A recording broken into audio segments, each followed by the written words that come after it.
Pas le mettre au froid, c'était comme ça, puis c'était un homme, il avait une notoriété, une capacité extraordinaire. Il a appris à lire sur une carte grise, et puis Jimmy disait dernièrement, Jimmy c'est quelqu'un qui disait, j'ai connu, il dit j'ai côtoyé, je connais tous les théologiens dans le monde, les plus forts au monde. Il dit pour moi, l'homme le plus fort au monde au niveau de la doctrine, c'était Payan. C'était un savant. Il faisait des shampoings. On lui donnait un chapeau comme ça et c'était un tailleur. Un costume était comme ça, c'était un couturier. Il perçait les dents des enfants, il perçait une autre. C'était un médecin, il prenait l'attention. Monsieur Carpentier, qui a greffé le premier cœur, il a demandé des conseils pour son cœur.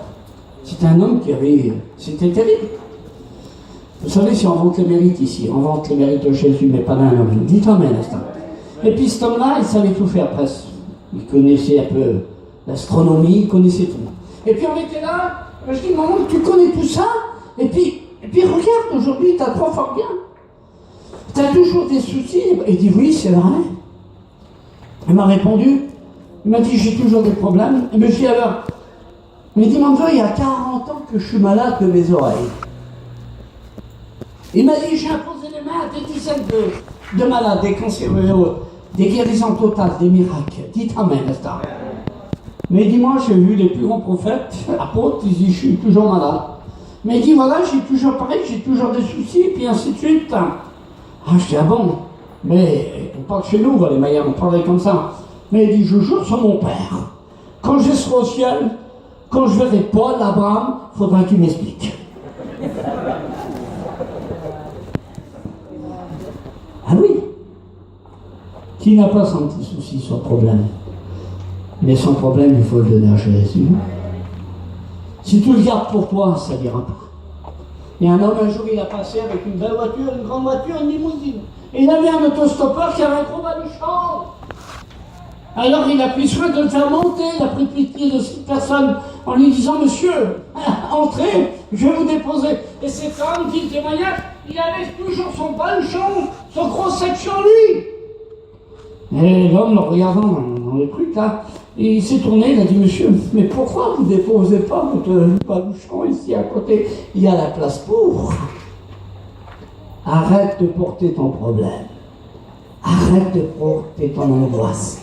Arrête de porter tous tes soucis. Arrête de porter tes idées préconçues. Arrête de porter toi-même. Laisse Jésus te porter. Dites amen, n'est-ce pas?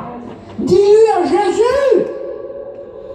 J'ai dit à une dame le jour à Paris, là-bas, dans le 13e, une dame de Rouen. J'ai dit, madame, vous savez qui c'est le parfait?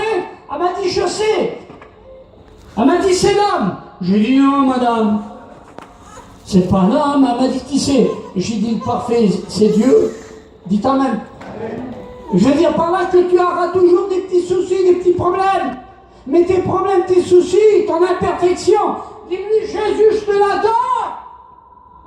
Ça veut dire amen? Amen. Regardez, Michel, on le connaît. Il n'est pas baptisé encore, vous le connaissez, vous, là? Il a chanté des années de l'Antre-Vert, et puis au Club François. Et il dit, Michel, je sais pas quoi.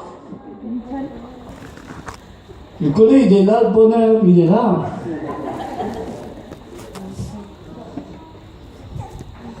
Vous avez vu, lui, il a été fort, hein? Il dit, il est où le bonheur? Quelle vérité. Puis après, il dit, il est là, le bonheur, et il est là.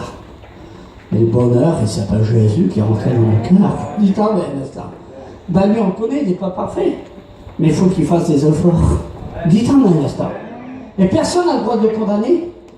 Personne n'a le droit de juger à lui, à moi. C'est Dieu qui a le droit sur nos vies. Dites amen, n'est-ce pas? Mais on a appelé ensemble, non pas à se critiquer, à discuter du mal de l'autre, du voisin, de la voisine. Tu as vu, il a mis un tricot jaune, un short orange, ou ce que vous voulez. Mais non!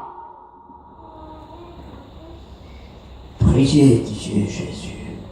Priez pour celui qui est faible. Dites amen, ça. Arrête de parler. Arrête de discuter. Arrête de méditer.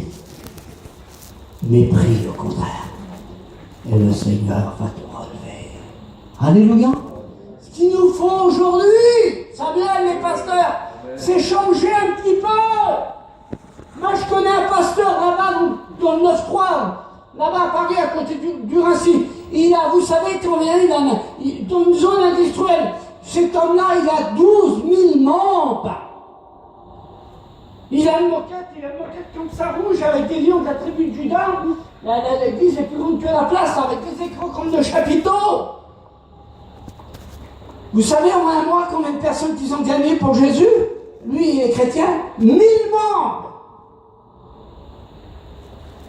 Parce que quand ils sont tous dans la réunion, moi j'arrivais un petit peu à jour, le frère prédicateur, avec mon truc évangéliste, la vieille lumière, et puis j'ai mis à l'intérieur, et je regardais tous, et puis je suis en train de regarder, et je regardais un petit peu, je voulais voir un petit peu le défaut là.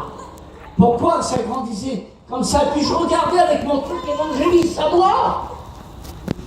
Et je regardais. Et puis d'un seul coup, il y a 12 000 membres qui s'élevaient et qui ont commencé à adorer Dieu.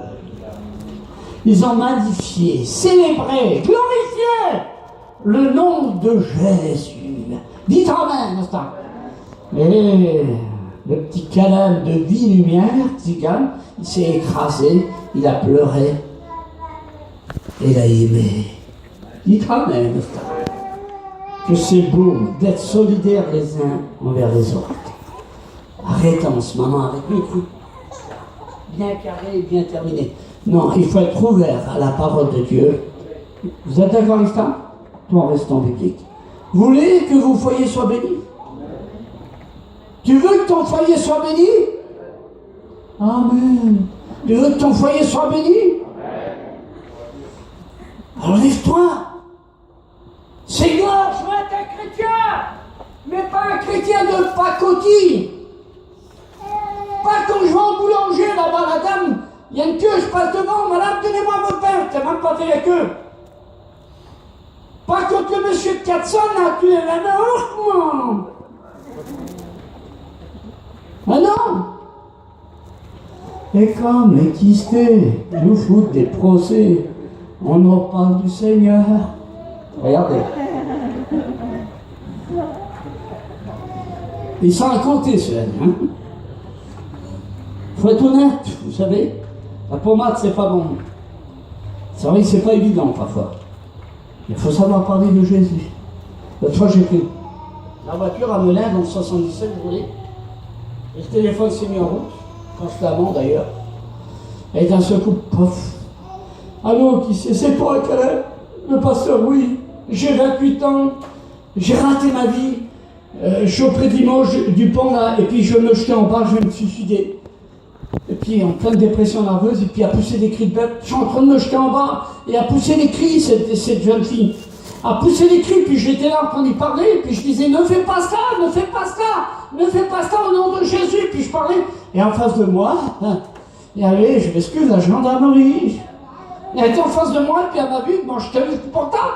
Je dis, si je raccroche, elle perd sa vie, elle perd son âme.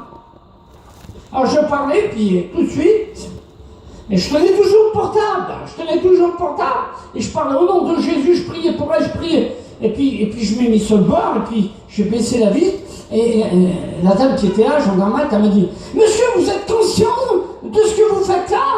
J'ai dit, oui, madame. Vous avez toujours le portable, vous êtes conscient? Je dis oui. Et j'ai pris au téléphone, et la jeune fille en question, elle a laissé prise, le diable a laissé prise, elle a été bénie, elle a demandé pardon à Dieu, et elle a été renouvelée au téléphone. Mais j'avais des gendarmes en face de moi. Et monsieur m'a dit là, hey, monsieur, est-ce que vous êtes en train de faire? Je m'excuse, je raccroche maintenant. Je vais vous dire pourquoi j'ai fait ça. J'ai dit, monsieur, je vous ai vu, vous étiez là, et puis au téléphone, il y avait une jeune fille de 28 ans qui était en train de se suicider, ainsi de suite, ainsi de suite, ainsi de suite. Il m'a dit, vous êtes sûr? J'ai dit, oui, monsieur, je peux vous donner son numéro de portable. Elle vient de m'appeler. J'ai dit, je suis un homme sensé, je suis un homme d'âge. Et puis je vous dois le respect parce que la Bible dit, soyez soumis aux autorités. Et puis ainsi de suite, je suis un pasteur, ainsi de suite. Alors regardez, l'autre à côté, elle va dire, arrête avec le bon Dieu, hein. Elle a des procès et des points sur le permis. Alors j'allais faire quoi? J'ai dit, je m'excuse, frère. Mais j'ai dit, c'est pas juste. C'est pas juste. C'est vrai qu'il y a la justice du monde, des hommes. mais il y a la justice de Dieu. Et la justice de Dieu, elle est meilleure que la justice des hommes. Vous êtes d'accord avec ça? Ben, je suis parti. J'avais envie. La Bible dit défends ta cause avec juste cause. Et j'avais envie de dire, ah oui, mais ceci. J'ai dit c'est injuste, et puis je suis parti. Il a fallu que je me replie sur moi-même, avec mes émotions. On a envie des fois de crier, Nadine. On a envie on est poussé des fois pour faire quelque chose. Mais si on ne demande pas à Dieu, on est perdu. Est-ce que vous êtes d'accord avec ça? T'as envie de crier avec ta fille, t'as envie de crier avec ton fils, t'as envie de crier avec ton voisin, t'as envie de défendre ta cause des fois. Mais fais-le normalement et bibliquement. Et le Seigneur va agir. Dites amen à ça. Le Seigneur veut des vrais adorateurs, en esprit et en vérité. Est-ce que vraiment la vérité demeure dans ton cœur? Est-ce que la vérité demeure dans ta bouche? Est-ce que la vérité demeure dans tes yeux? Est-ce que la vérité demeure dans tes mains? Est-ce que la vérité demeure dans tes jambes? Est-ce que véritablement tu vis une vie complète avec Dieu? Est-ce que vraiment tu assures avec Dieu?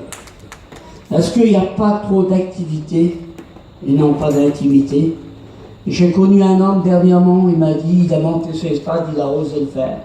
Il a dit, pendant 20 ans, j'ai travaillé pour Dieu. Mais malheureusement, Dieu ne travaillait pas avec moi. Que ça ne soit pas le cas ce matin. De dire c'est bien, mais de faire c'est mieux. De paraître c'est une chose, d'être c'est autre chose. Ah, c'est ça. La question nous est posée ce matin. Est-ce que véritablement tu vis cette vie intérieure de Dieu? Est-ce qu'il n'y a pas trop d'extérieur en toi? Est-ce qu'il n'y a pas trop d'activité? Est-ce qu'il n'y a pas trop d'externe? Alors qu'il devrait avoir de l'interne avec toi. Jésus disait, lorsque tu pries, rentre dans ta chambre, et ton Père, qui est dans le secret, te le rendre. Comment? Te la rendra. Je ne sais pas ce que vous êtes venus chercher ce matin, ces dames-là. Mais il y a sûrement quelque chose pour vous. Dites amen, n'est-ce pas? Vous êtes des chrétiennes? Vous croyez à la puissance de Dieu? Les gitans, vous croyez à la puissance de Dieu? Alors on va voir la gloire de Dieu. Dieu est vivant. Dites amen, n'est-ce pas?